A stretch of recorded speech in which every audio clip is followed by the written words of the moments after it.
آپ داتا صاحب چلے جائیں، پچھلے دن میں داتا صاحب میرے سامنے ایک صفحہ آیا اخبار کا، اس کے اوپر لکھا ہوا تھا کہ داتا صاحب کے نومبر میں ایک اتوار کو گلے کھولے گئے، دوسری اتوار کو گلے کھولے گئے، تیسری اتوار کو گلے کھولے گئے، چوتھی اتوار کو گلے کھولے گئے، اور ان گلوں میں پیسوں کی تعداد 1,96,00,000 ایک مہینے کے گلے کھلنے کی تعداد ہے پیسوں کی۔ دنیا سے بندہ چلا گیا، 1,96,00,000 روپیہ ایک نومبر کے مہینے میں داتا دربار کے گلوں سے نکلے ہیں۔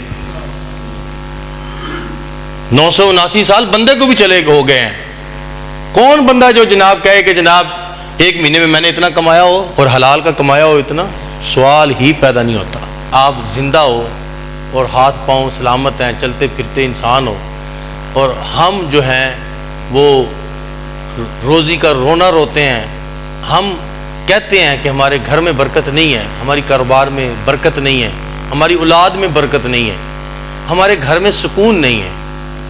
ایک مصیبت ختم نہیں ہوتی دوسری شروع ہو جاتی ہے، ایک ختم نہیں ہوتی تیسری شروع ہو جاتی ہے، دوسری ختم نہیں ہوتی تیسری۔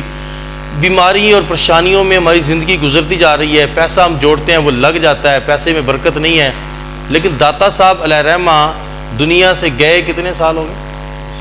979 سال ہو گئے۔ آج 979 سال ہو گئے ان بابا بزرگوں کو دنیا سے جاتے ہوئے، انہی سے سبق سیکھ لو کہ ان کی زندگی میں انہوں نے کیا کیا تھا۔ قبر کشادہ ہو اور قبر میں سکون ملے، قبر میں نور ہو، قبر میں ہمیں مزہ آئے، قبر میں لیٹے ہوئے کو سکون ملے، اور حضور کی زیارت کرتے ہوئے حضور کی مسکراہٹ ملے، ایسے نہیں ملتی مسکراہٹ۔ اس کے لیے ہمیں دنیا میں وقت وہ کرنا چاہیے، گزارنا پڑے گا جو رب کو بھی وقت پسند ہو، رسول کو بھی وقت پسند ہو۔